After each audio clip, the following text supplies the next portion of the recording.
Sua visão só se tornará clara quando você puder olhar para dentro do seu próprio coração. Quem olha para fora sonha, quem olha para dentro desperta. Essa foi a frase escrita por Carl Jung após deliberadamente escolher a loucura. Durante 4 anos, ele conversou com seres invisíveis e anotou suas respostas. Esse foi um psiquiatra suíço bem-sucedido que apostou sua reputação em visões que pareciam psicose. Enquanto seus colegas sussurravam que ele havia perdido a razão, Jung continuou mais fundo, mais sombrio, até retornar com um mapa do submundo. Antes de começarmos, um aviso rápido. A exibição de anúncios é o que nos permite trazer para você novas biografias noturnas todas as semanas, mas sabemos que você está aqui para relaxar. Por isso, limitamos os anúncios aos primeiros 20 minutos. Após isso, o restante da história segue ininterrupto. Se você gosta do nosso trabalho, um like e inscrever-se ajuda outras mentes inquietas a encontrar essas histórias. E por fim, deixe nos comentários qual personagem você gostaria de ouvir a seguir. Agora, essa aterrorizante aposta com a sanidade que Carl Jung escolheu fazer serve de guia para os mundos interiores que tantas vezes somos ensinados a temer. Você já teve um sonho recorrente que não conseguia explicar? Ou sentiu-se atraído por pessoas que sabia que não eram boas para você? Ou talvez tenha sabotado seu próprio sucesso e ficou se perguntando por quê? Nesta biografia noturna, vamos ver como a jornada de um homem sugere que as respostas estão em um lugar que somos ensinados a evitar, nossa própria escuridão. Hoje traçamos a vida de Jung para entendermos o mapa que ele trouxe para todos nós. No final, você compreenderá que o mergulho voluntário dele na loucura e seu posterior retorno carregam as chaves para entender suas próprias profundezas.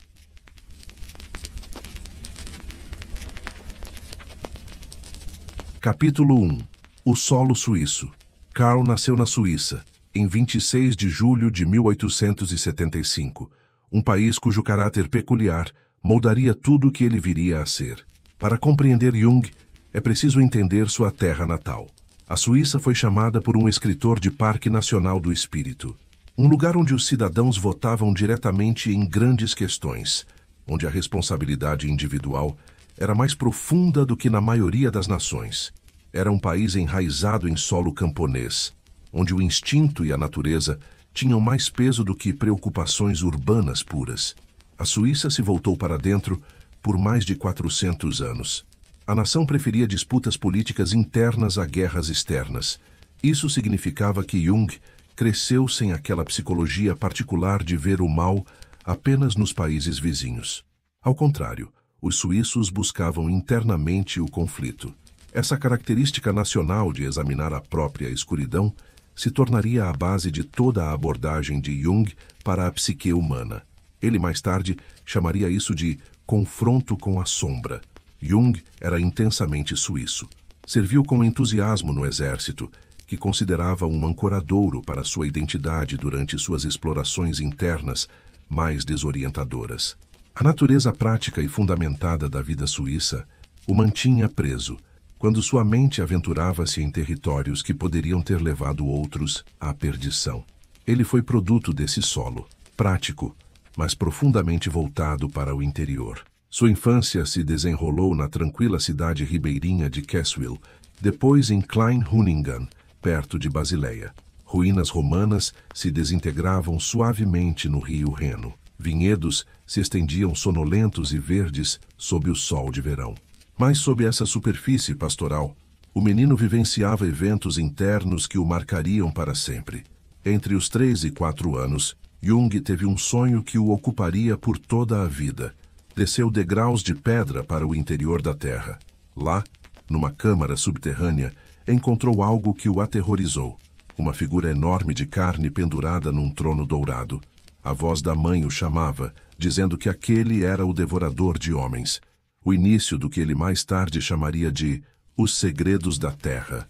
Foi o começo de sua vida intelectual, um preview da força criativa que o guiaria.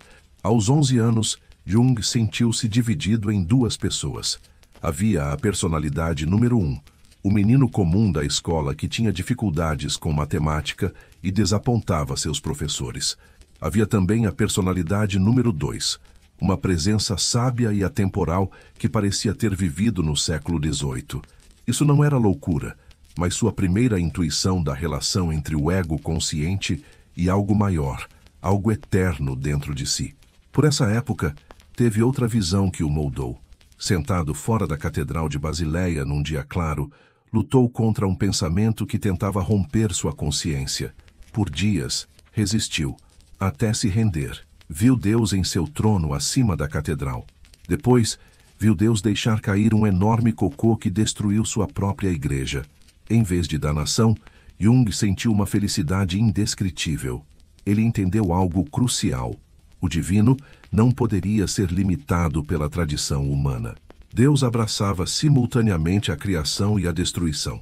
Esses segredos o deixaram profundamente só.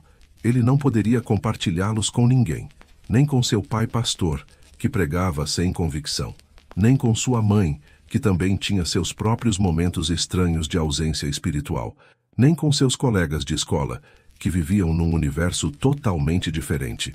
Esse isolamento se tornaria ao mesmo tempo seu fardo e sua força. Forçou-o a desenvolver uma vida interior de profundidade extraordinária. O solo suíço tinha produzido algo incomum em Carl Jung, um menino que pensava em imagens e não em palavras, que experimentava o divino como algo selvagem e contraditório, que sentia estar conectado a algo antigo, correndo sob a superfície ordenada da vida suíça. Essa base sustentaria tudo o que viria depois.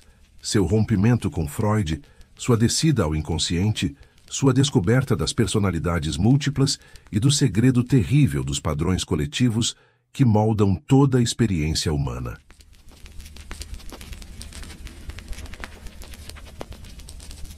Capítulo 2. Duas personalidades e um terrível segredo. Desde muito cedo, Carl Jung sentia que havia mais de uma pessoa vivendo dentro dele. Aos 11 anos, teve a percepção nítida de que sua mente era dividida. Duas consciências distintas, compartilhando o mesmo corpo. A primeira, o que ele chamou de personalidade número 1, era o menino cotidiano, que frequentava a escola, lia livros, fingia entender a rotina dos adultos.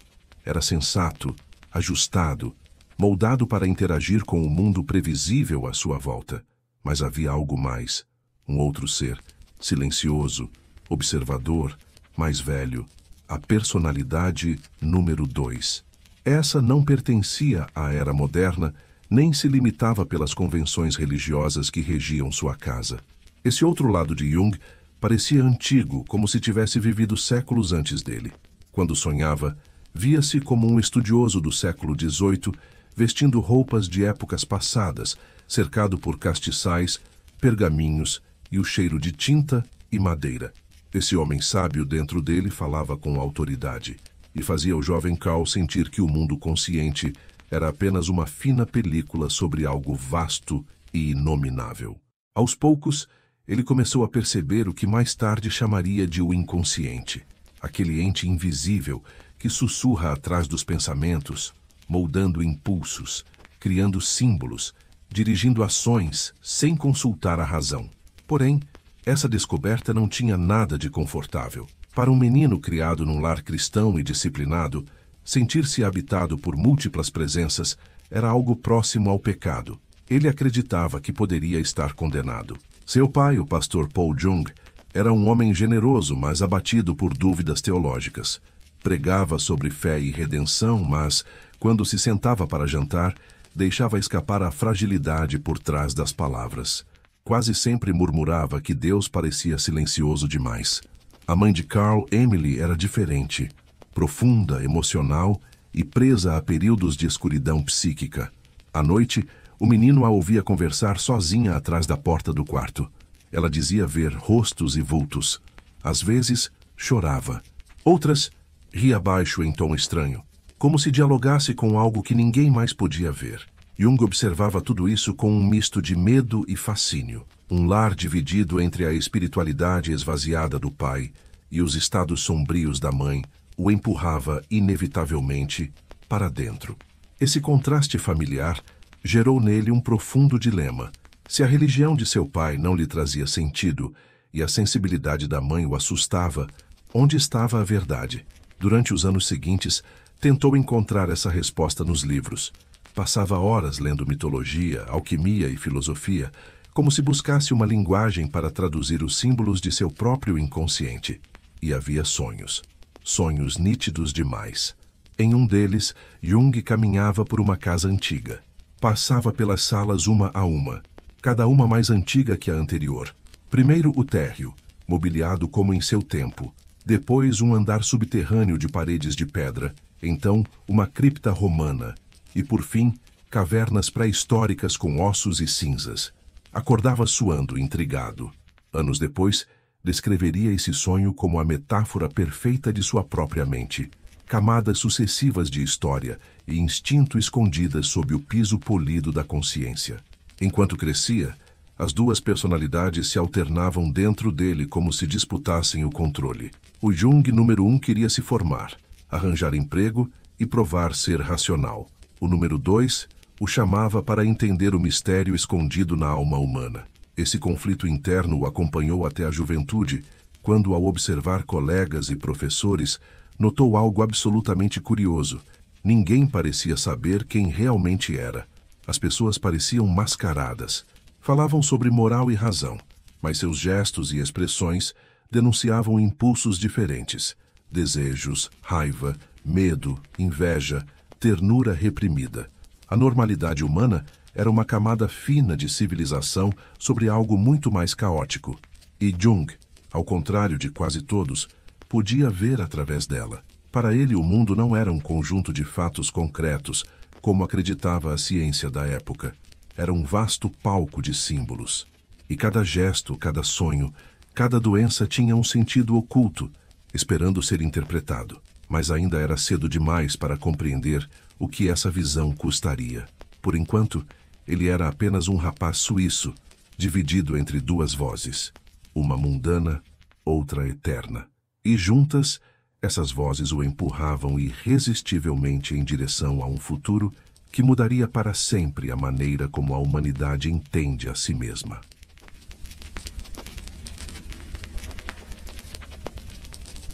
Capítulo 3. O chamado da alma. A juventude de Jung coincidiu com um momento em que o mundo parecia trocar os deuses pelos microscópios. O século XIX acreditava poder explicar tudo, inclusive a mente humana, com experimentos, fórmulas e estatísticas. Mas, dentro dele, Jung sentia que algo essencial estava sendo esquecido, algo espiritual que nenhuma medição podia captar. Em 1895, ingressou na Faculdade de Medicina da Universidade de Basileia. Do lado de fora, o jovem suíço parecia disciplinado, estudioso, promissor. Por dentro, carregava o estranho pressentimento de que estava tentando unir dois mundos que se repeliam, o racional e o místico. No laboratório, estudava anatomia, química e fisiologia, mas ao sair das salas estreitas e frias, procurava livros de filosofia, teosofia e alquimia, escondendo-os sob o casaco. Lia à luz de velas pensadores que a universidade desprezava, convencido de que a vida humana não podia ser reduzida a circuitos nervosos. Ele sentia de forma quase física que cada ser humano era uma ponte entre dois polos, o corpo e o invisível. Um dia, ao abrir um crânio durante uma aula de dissecação, foi tomado por uma estranha vertigem. É isso? Todo o mistério da alma reduzido à matéria morta? A partir daí, decidiu que sua medicina seria outra. Não aquela feita de bisturis, mas de símbolos. Em 1900, formou-se e começou a trabalhar no Hospital Psiquiátrico de Zurique, dirigido por Eugen Bleuler. O ambiente era pesado e tenso, corredores longos, ecos metálicos e o lamento constante dos pacientes internados. A psiquiatria era brutal. Eletrochoques, banhos de gelo, confinamentos. Jung observava tudo com desconforto, perguntando-se se aquelas pessoas eram realmente loucas ou se viviam presas em mundos que os outros apenas temiam enxergar. Os pacientes o fascinavam. Havia em cada delírio uma lógica própria, em cada alucinação uma linguagem codificada. Certa vez uma paciente que afirmava conversar com anjos Descreveu imagens complexas de luzes cruzadas e círculos dourados girando no céu. Jung anotou tudo, intrigado por como esses símbolos lembravam antigos diagramas religiosos. Enquanto os médicos zombavam da mulher, ele se perguntava se os fragmentos do inconsciente que escapavam na loucura poderiam ser chaves para algo maior. Talvez, pensou, a loucura não seja o oposto da razão, mas um mergulho mais profundo nela. Em seu diário escreveu: a alma é uma grande dimensão esquecida. O que chamamos de insanidade pode ser, às vezes, o preço por tocar aquilo que está além. Ao lado das jornadas clínicas, Jung começou a experimentar com sonhos. Passava noites observando o próprio inconsciente em ação. Escrevia cada detalhe ao acordar. Uma vez sonhou com um rio subterrâneo cortando o centro da Terra, claro e violento, e sobre ele uma ponte estreita. Entendeu aquilo como um chamado pessoal, atravessar os abismos entre ciência e mistério. Foi também nesse período que conheceu a mulher que se tornaria seu alicerce por toda a vida, Emma Rauschenbach, filha de uma família rica, inteligente e curiosa quanto a ele. Casaram-se em 1903. Emma não era apenas companheira, era também interlocutora espiritual, incentivando o marido a continuar explorando os territórios invisíveis da mente. Em 1905, Jung tornou-se professor e médico assistente em Zurique, cada vez mais envolvido em pesquisas sobre os processos inconscientes.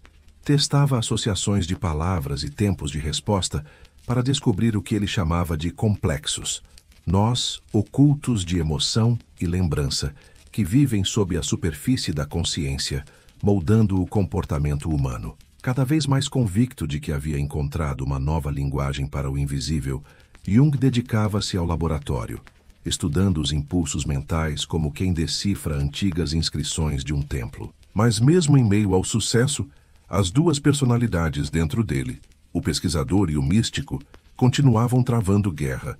Os colegas diziam que Jung estava indo longe demais. Ele sorria, sabendo que ainda estava apenas na beira do abismo. Numa noite fria de inverno, preso entre pilhas de anotações e relatórios clínicos, fez uma oração silenciosa. Se existe algo além desta razão que veneramos, que se revele, mesmo que eu tenha de perder tudo o que tenho, a resposta viria. E com ela, o encontro que mudaria definitivamente sua vida e o rumo da psicologia moderna.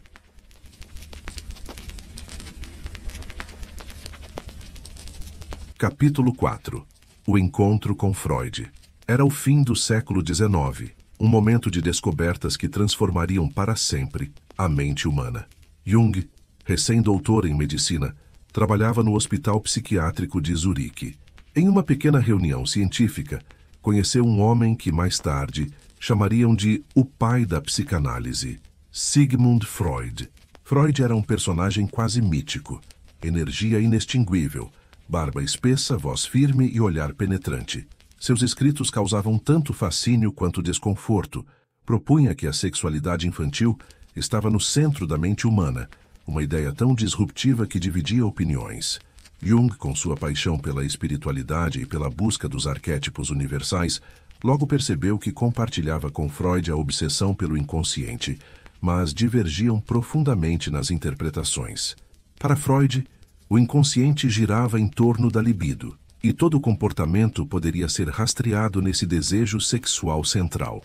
Para Jung, havia algo mais vasto, ancestral, uma memória coletiva que unia toda a humanidade em arquétipos. Os dois se tornaram amigos, confidentes e, em pouco tempo, colaboradores. Freud via em Jung o sucessor ideal, a mente capaz de continuar e expandir sua obra. Jung, por sua vez, via em Freud um guia, um mestre e uma autoridade, alguém que poderia abrir caminho para suas próprias explorações. Durante esses anos, Jung se dividia entre adoração e rebeldia. Admirava a inteligência genial de Freud, mas sentia que sua visão era limitada. Apesar do respeito, a sombra do desacordo crescia silenciosamente. O ponto de ruptura definitiva ainda estava por vir, mas esses primeiros anos definiram um capítulo essencial na história da psicologia, a confraternização entre dois gigantes que mudaram o modo como entendemos a mente.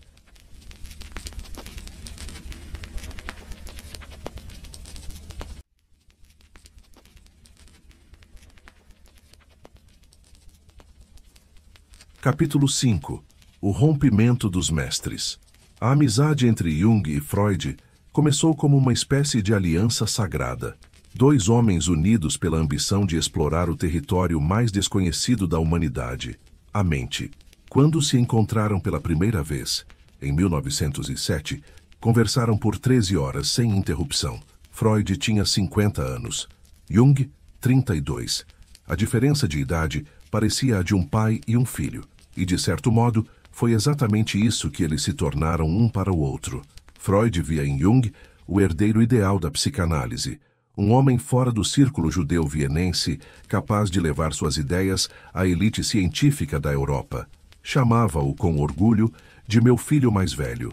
Já Jung sentia-se finalmente compreendido. Aquele homem enigmático, que via na sexualidade o motor oculto da humanidade, parecia confirmar algo que ele próprio sempre intuíra. O inconsciente era real. Os dois trocavam cartas semanalmente, longas, confessionais, cheias de descobertas e também de dúvidas. Freud compartilhava seus sonhos, e Jung interpretava. Jung enviava casos clínicos e Freud respondia com entusiasmo. Durante um tempo, parecia que eram um só pensamento dividindo dois corpos. Mas, pouco a pouco, a relação começou a escurecer. Freud queria ordem, hierarquia, uma doutrina sólida. Jung queria expansão, símbolos, espiritualidade. O primeiro atrito surgiu em torno de uma palavra, libido. Para Freud, libido significava força sexual. Para Jung, era energia vital, algo muito mais amplo, que poderia se expressar no amor, na arte, na fé ou no poder. Para Freud, essa definição era heresia científica. Jung, por sua vez, não entendia como o homem que desafiara o moralismo europeu podia ser tão rígido diante de novas ideias. Entre 1909 e 1912, a tensão aumentou. Eles viajaram juntos à América para uma série de palestras. Durante a travessia de navio, analisaram os sonhos um do outro. Freud, desconfiado, recusou-se a revelar os seus mais íntimos, alegando que não podia arriscar sua autoridade. Jung ficou abalado. Era como se tivesse descoberto que o homem que o ensinara a enfrentar a verdade não suportava ser analisado. De volta à Europa, a correspondência tornou-se mais tensa. Jung passou a destacar em seus escritos a importância dos mitos e das religiões como manifestações do inconsciente coletivo.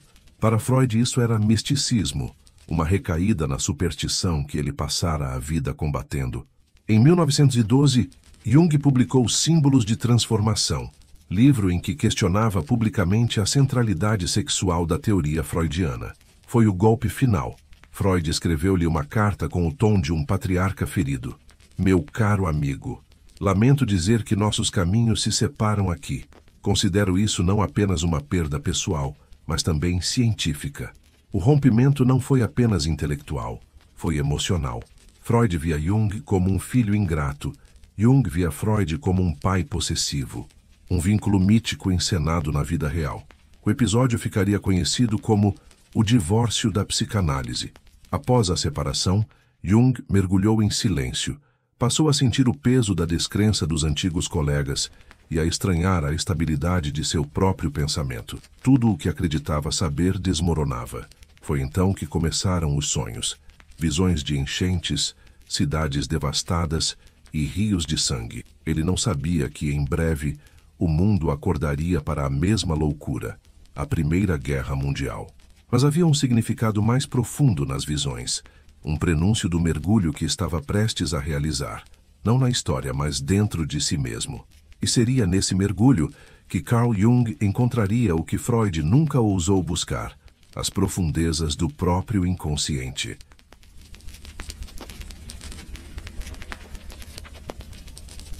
Capítulo 6. A confrontação com o inconsciente. Após o rompimento doloroso com Freud, Jung caiu num período tão enigmático e perturbador que ele próprio chamou de confronto com o inconsciente. O colapso da relação com o mestre, a suspeita dos colegas, a sensação de exílio intelectual, tudo empurrou Carl Jung para um distanciamento do mundo e um mergulho sem precedentes em si mesmo. Era 1913. Enquanto a Europa marchava para a guerra e o velho mundo desmoronava, Jung enfrentava suas próprias batalhas interiormente. Ele permitiu-se sonhar profundamente, anotar visões, desenhar imagens vindas das profundezas. O que viu aterrorizaria qualquer outro homem. Em um de seus sonhos, a Suíça era coberta por uma maré de sangue. Cidades eram engolidas por enchentes vermelhas. Cadáveres flutuavam entre os telhados. Jung acordava trêmulo e só descobriria depois que aquela visão antecedia o início da Primeira Guerra Mundial. Foram anos de febre criativa e aparente loucura.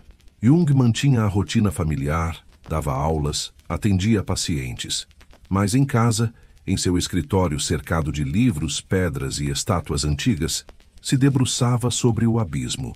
Criava mandalas, conversava com figuras interiores, notadamente com a misteriosa Salomé e o sábio Filemon, vozes e presenças que dialogavam com ele como professores espirituais. Jung preenchia centenas de páginas, reunindo tudo em um manuscrito secreto. O livro vermelho. Cada traço, cada símbolo, cada diálogo tornavam-se fragmentos de um mapa para outro mundo, o território do inconsciente coletivo. Seus familiares temiam por sua sanidade. Emma, sua esposa, suspirava nas noites silenciosas, se perguntando se perderia o marido para a loucura. Mas Jung sabia que sua doença era uma travessia criativa, um rito de passagem. Nesses anos, cunhou as ideias que redefiniriam todo o seu legado, o inconsciente coletivo, a existência dos arquétipos, figuras universais presentes em todos os sonhos e mitos, o processo de individuação, o chamado para cada um tornar-se inteiro e verdadeiro diante do próprio destino. Ele passou a considerar a cultura ocidental como doente de unilateralidade. Privilegiava a razão, o progresso técnico, o controle sobre a natureza. Mas Jung percebia que quem rejeita a sombra, o desconhecido dentro de si, condena-se à neurose coletiva. O mundo moderno era, em sua leitura, uma fuga organizada do mistério e do autoconhecimento. E assim, noite após noite, Jung se permitia atravessar paisagens de fogo e água, labirintos, vozes, anjos e monstros. Reunia tudo em desenhos circulares, nos quais via a própria ordem do universo. As mandalas, dizia, eram a explicação da eternidade no agora. Foi um autoexílio. Raras vezes recebia visitas e, quando se encontrava com antigos colegas, evitava discutir as próprias experiências. Apenas confiou à esposa e a uns poucos amigos íntimos o segredo dessa travessia.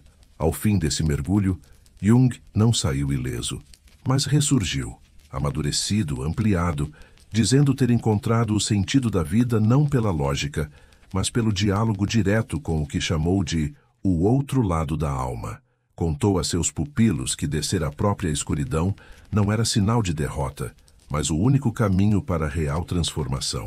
O mundo exterior queimava em trincheiras e bandeiras.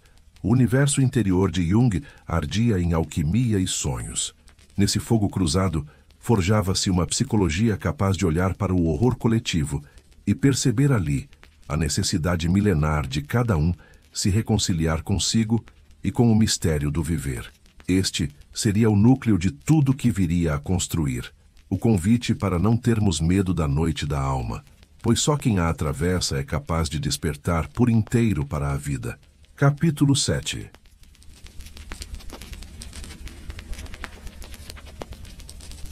A psicologia analítica. Jung se reinventa. O silêncio existencial após o confronto com o próprio inconsciente não significou isolamento, mas maturação. Carl Jung, fundido pelo fogo das visões e dos conflitos, ressurgiu para o mundo com uma proposta ousada: olhar para o ser humano como um sistema de múltiplas camadas, movido por forças ancestrais, símbolos vivos e um chamado ao autoconhecimento. Foi entre 1916 e 1920 que Jung começou a apresentar ao mundo seu novo sistema, a psicologia analítica. Abandonou de vez o universo dogmático da psicanálise clássica e se dedicou a investigar aquilo que chamava de imagens primordiais, questões que não pertenciam a um só indivíduo, mas que eram compartilhadas por toda a humanidade. Jung desenvolveu e afirmou vigorosamente o conceito de inconsciente coletivo, uma dimensão da psique comum a todos, cheia de arquétipos universais. Esses arquétipos, o velho sábio, a criança, a mãe universal, a sombra, o herói, seriam, segundo ele, estruturas inatas que moldam sonhos, fantasias, mitos e até os delírios dos pacientes psicóticos. Agora, Jung não era somente estudioso de doenças, era decifrador dos símbolos do mundo. Em suas palavras, todas as pessoas, independentemente de raça ou cultura, carregam dentro de si imagens fundamentais, presentes desde o começo dos tempos. Durante esse período de expansão conceitual, Jung aprofundou também a ideia de individuação, o processo pelo qual o indivíduo busca se tornar quem realmente é, integrando partes opostas da própria personalidade. Esse caminho não era uma busca pela perfeição, mas pela totalidade. Aceitar e reconciliar luz e sombra. Seus escritos começaram a circular. Em 1921, lançou Tipos Psicológicos, obra monumental onde diferencia personalidades do tipo extrovertido e introvertido e propõe funções como pensamento, sentimento, sensação e intuição como modos de interpretar o mundo. Essas classificações foram revolucionárias e moldam até hoje estudos de personalidade. Jung também ficou conhecido pela coragem de dialogar com tradições espirituais e culturas orientais. Viajava, pesquisava povos indígenas, estudava mitologia africana, budismo tibetano, alquimia medieval e misticismo cristão. Fazia isso não por esoterismo, mas para entender como essas culturas traduzem em símbolos e mitos as experiências fundamentais do psiquismo humano. Nessa fase, transformou sua casa em Küsnacht, à beira do lago de Zurique, em laboratório de símbolos, esculpia pedras, construía sua própria torre de meditação, recebia estudiosos do mundo todo. Ali, no mesmo espaço em que desenhava mandalas e estudava alquimia, Jung atendia pacientes, acolhia alunos e retratava como num ateliê o mistério da alma viva. Mesmo diante de críticas por misticismo, Jung insistia que a ciência só seria realmente completa ao incluir mistério, arte, sonho e espiritualidade em sua investigação.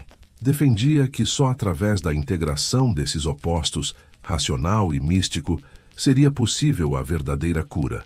Nesse novo ciclo, Jung era já muito mais do que um médico suíço. Tornava-se um dos intérpretes mais profundos do drama humano, capaz de traduzir as noites escuras da alma em pontes para uma existência mais lúcida e inteira.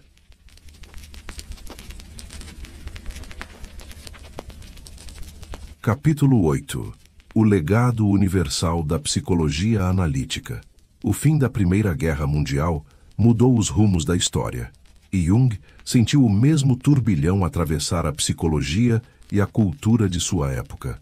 Enquanto o mundo reconstruía cidades, o suíço ajudava a reconstruir vidas e identidades. Este foi o momento em que ele se dedicou, sem reservas, à difusão dos princípios da psicologia analítica. Não havia intenção de criar discípulos submissos, mas de lançar sementes para outros exploradores do inconsciente coletivo. Suas obras, Tipos Psicológicos, O Eu e o Inconsciente, Aion, O Homem e seus Símbolos, e Memórias, Sonhos, Reflexões, tornaram-se marcos para terapeutas e buscadores em todo o mundo. As ideias de Jung criaram pontes entre ciência, religião, arte e mitologia.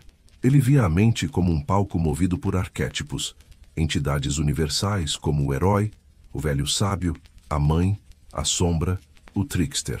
Esses padrões presentes em toda a cultura desde o início dos tempos facilitam a comunicação entre passado e presente, razão e intuição, indivíduo e humanidade.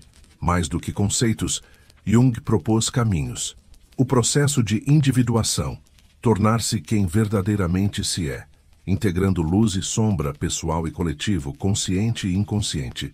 O trabalho com sonhos, interpretados não como meros resíduos diários, mas como linguagem cifrada do inconsciente, trazendo pistas, alertas e possibilidades de crescimento pessoal.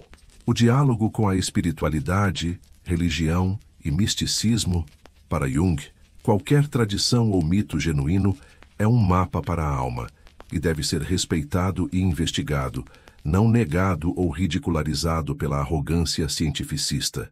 Essas ideias encontraram eco e resistência. Jung foi chamado de místico, hermético, visionário, mas também foi reconhecido pelas mentes mais inquietas da ciência, da filosofia e das artes. Na literatura, seu pensamento influenciou gerações de escritores de Kafka a Clarice Lispector. No cinema, inspirou autores como Ingmar Bergman.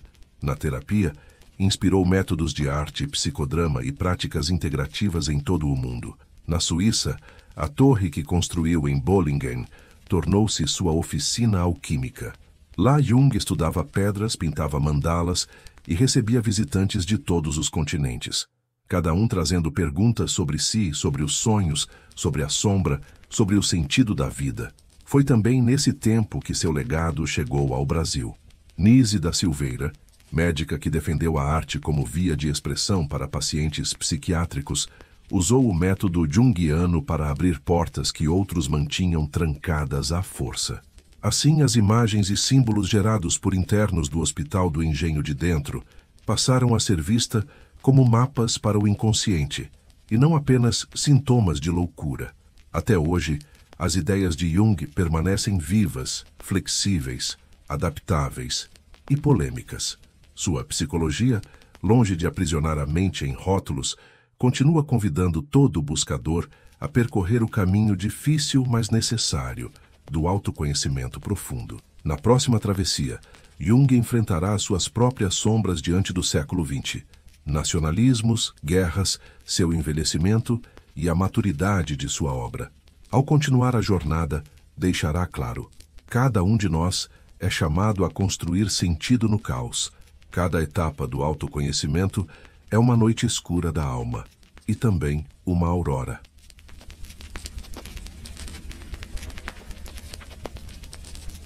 Capítulo 9. O retiro em Bollingen e a maturidade.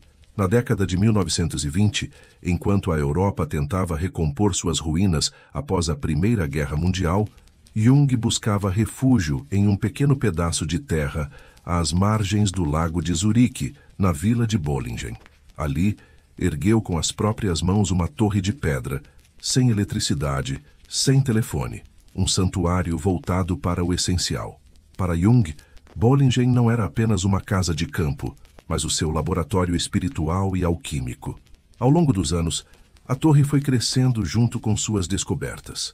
Cada novo bloco de pedra marcava um ciclo de sua própria jornada interior. Aqui, rodeado de silêncio, o psiquiatra se entregava a longos períodos de contemplação, esculpia símbolos antigos nas paredes, desenhava mandalas e escrevia páginas e mais páginas sobre sonhos, arquétipos e experiências pessoais. Bollingen era o lugar onde Jung podia ser inteiro, homem, sábio, criança, artista, viajante do inconsciente. Não era isolamento total. Pelo contrário, Jung recebia visitantes, alunos, artistas, escritores e terapeutas do mundo inteiro. Muitos vinham até ele em busca de respostas, outros só para observar a vida simples e ritualística daquele que transformara seu sofrimento mais profundo em fonte inesgotável de conhecimento. Com o tempo, a torre se tornou também uma metáfora viva para a principal descoberta da maturidade de Jung, o conceito de self, o centro ordenador e unificador da psique. Para ele, cada pessoa carrega dentro de si a tarefa de construir sua própria torre, de erguer pedra a casa do seu ser verdadeiro, onde consciente e inconsciente se encontram para criar uma existência plena. Naqueles anos decisivos, Jung viajou e mergulhou em culturas antigas e povos indígenas, tentou decifrar o simbolismo da alquimia, estudou mitos do Oriente e do Ocidente e organizou todo esse reconhecimento do mistério em obras como Aion, Mysterium Conjunctionis, O Segredo da Flor de Ouro e Memórias, Sonhos, Reflexões. Todas elas são atravessadas pela mesma mensagem. A vida só adquire sentido quando é aceita em sua totalidade, com sombra e luz, medo e coragem, perdição e reencontro. Os últimos anos foram marcados por encontros com artistas, sacerdotes, ciências e religiões distintas. Em Bollingen, Jung esculpiu com as próprias mãos a pedra lapidar, incisa com sua máxima pessoal: invocado ou não, Deus estará presente. Ali, entre pedras e ventos, concluiu que o segredo da maturidade não é eliminar a dúvida ou o mistério, mas aprender a conviver com ambos, reconhecendo que cada vida, como cada símbolo ou sonho, permanece até o fim um trabalho inacabado e sagrado. E foi nesse silêncio pleno, mais do que em qualquer aventura pelo mundo exterior, que Jung finalmente encontrou aquele lugar de paz que durante toda a vida buscara no coração dos outros, e por tantos anos temera não encontrar em si mesmo.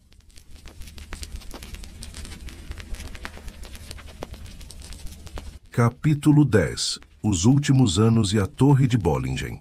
Após a morte de sua mãe, em 1923, Jung adquiriu um terreno às margens do lago de Zurique, em Bollingen, uma pequena vila suíça que se tornaria seu refúgio espiritual e abrigo para as últimas e mais profundas experimentações de sua vida.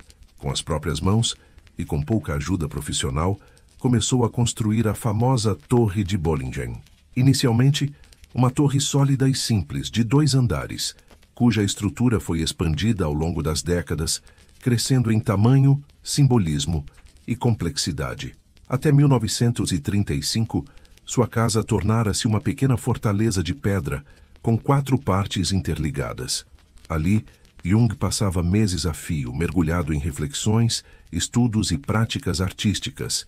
Esculpia pedras, pintava mandalas, escrevia sobre suas pesquisas e experiências espirituais. Por anos, aquele lugar foi mais do que uma casa. Tornou-se o altar sagrado de sua jornada interior. Após a morte da esposa Emma, em 1955, Jung adicionou um segundo andar à torre construída em 1927, gesto simbólico que representava a extensão da consciência que alcançara na velhice. A Torre de Bollingen era para Jung o lugar onde se podia viver como há séculos, sem as pressões do mundo moderno. Um espaço protegido do ruído, da pressa e da superficialidade para que o tempo fluísse como no passado. Uma atmosfera propícia para escavações no inconsciente. Embora isolado em certa medida, Jung mantinha crescimento intelectual e social. Recebia visitas de alunos, colegas e buscadores do mundo inteiro, compartilhando sua visão que integrava ciência, filosofia e espiritualidade. Mesmo nos últimos anos, sua mente fervilhava. Explicava que a vida é uma obra inacabada e que o processo de individuação, a jornada de se tornar inteiro, nunca termina. Os relatos de sua assistente e biógrafa Barbara Hanna descrevem um Jung sereno, contemplativo e desapegado do mundo material, dedicado ao silêncio e às águas tranquilas do lago, onde gostava de brincar com o reflexo da luz. Uma metamorfose em pessoa que não mais buscava afagos externos, mas a profundidade do ser. Jung morreu em 6 de junho de 1961, aos 86 anos, em sua residência urbana em Küsnacht, perto de Zurique, deixando um legado que atravessa universidades, templos, hospitais e, acima de tudo, as noites insones daqueles que buscam entender a si mesmos.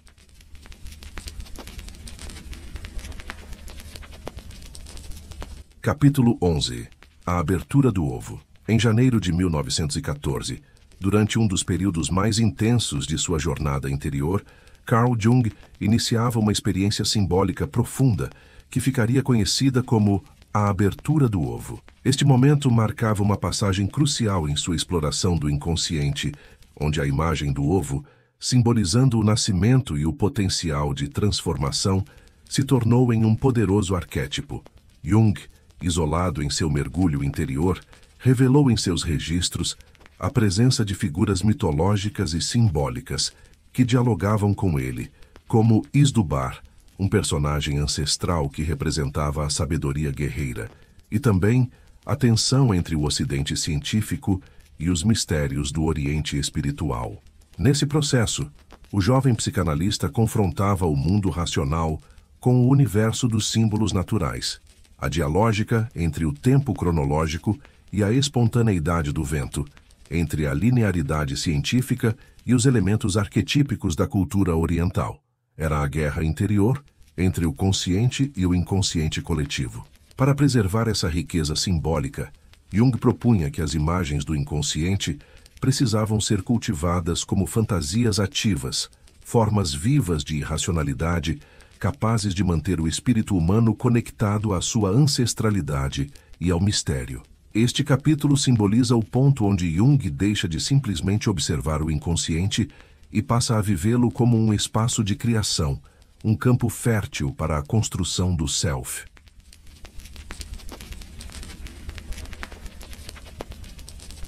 Capítulo 12. A aparição do Deus renovado. No mesmo 10 de janeiro de 1914, uma continuação direta da abertura do ovo traz a aparição do Deus renovado. Nesta fase, Jung experienciava a manifestação de uma imagem arquetípica central, o Deus criador e transformador, que representa o renascimento e a renovação psíquica.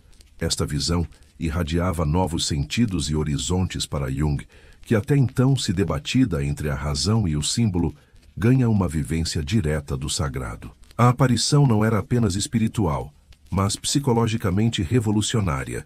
O anúncio de que o inconsciente não é sombra, mas fonte de luz e transformação.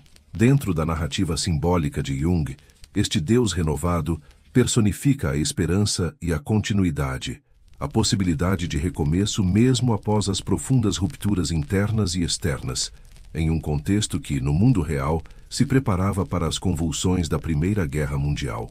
Essa constelação arquetípica fortaleceu sua compreensão da psique e guiará seus passos futuros. É a partir desse momento simbólico que Jung se compromete plenamente com a revelação do inconsciente coletivo e dos arquétipos, enviando um sinal claro para o ocidente científico e espiritual. Há novos horizontes para o entendimento da alma humana. Esses capítulos aprofundam o momento simbólico mais fundamental da jornada de Jung, no coração de sua transformação e do nascimento da psicologia analítica. Mantendo um tom imersivo e respeitoso, propomos aos ouvintes uma verdadeira viagem pelos mistérios internos do homem, que ousou mergulhar no inconsciente. Capítulo 13.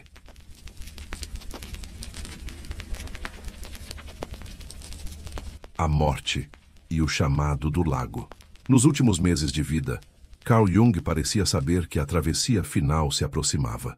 Passava dias inteiros em silêncio na vila de Bollingen, sentado próximo ao lago, observando a luminosidade da água, que refletia como um espelho vivo o movimento do céu. Suas assistentes, Marie-Louise von Franz e Barbara Hanna, relataram que em 1960, Jung descrevera um sonho poderoso. Nele via uma segunda Bollingen, não a de pedra, mas feita de luz, pairando sobre o horizonte. Uma voz lhe dizia: "A casa está pronta para que você a habite." As assistentes entenderam o sonho como um prenúncio da morte, mas o velho mestre interpretou-o como um lembrete de que ainda havia trabalho espiritual a concluir. Aos 85 anos, foi nomeado cidadão honorário de Küsnacht. Mesmo debilitado, continuava escrevendo. Revisava os capítulos finais de Memórias, Sonhos e Reflexões e discutia com Aniela Jaffé o destino de suas anotações pessoais. Jung falava pouco de si, mas insistia em um tema: a eternidade da alma. A vida, dizia ele, é um curto interlúdio entre duas eternidades. No dia 6 de junho de 1961, após uma breve enfermidade, Jung fechou os olhos em sua casa em Küsnacht, nas margens do lago de Zurique. A notícia de sua partida se espalhou lentamente, quase com reverência, como se o próprio silêncio se curvasse para acolher o homem que passou a vida explorando o território invisível da mente. Sob o céu nublado de verão, realizou-se o funeral simples, na igreja protestante de Küsnacht. Sobre sua lápide, gravaram o brasão da família Jung e uma inscrição em latim que ele próprio escolhera: Vocatus atque non vocatus, Deus aderite. Invocado ou não invocado, Deus estará presente. Jung partira com serenidade, como se respondesse a um chamado antigo, e naquele instante Parecia que as águas do lago haviam guardado não apenas um homem, mas um símbolo, o de que a alma humana jamais se encerra em si mesma. Ela retorna, ampla, ao oceano do inconsciente de onde veio.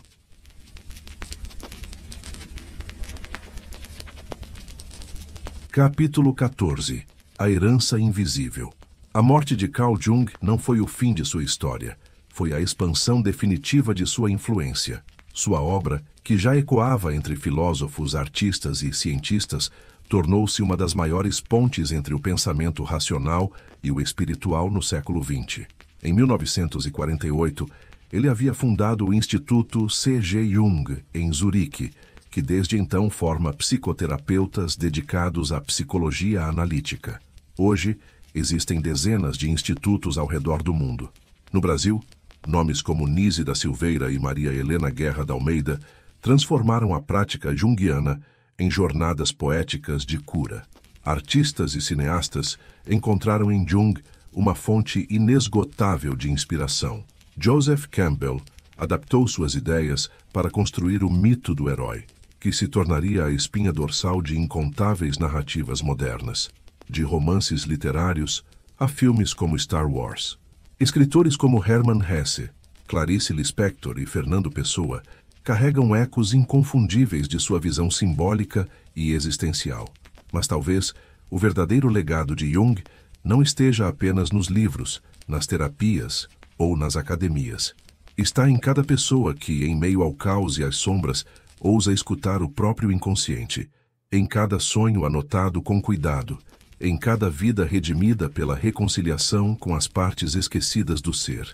Jung ensinou que a luz não nasce da negação da escuridão, mas do seu abraço. Ele mostrou que o autoconhecimento não é uma conquista racional, mas um diálogo com o mistério. E enquanto seus escritos permanecem vivos, a casa de Bollingen ainda repousa intacta à beira do lago suíço, cercada de verde e silêncio. Ali, entre pedras e ventos, ecoa o sussurro do homem que nos ensinou que quem olha para fora sonha, mas quem olha para dentro desperta.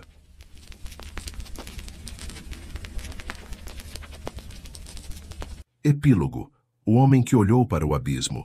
Carl Jung passou boa parte da vida tentando compreender algo que não podia ser visto, medido ou dissecado.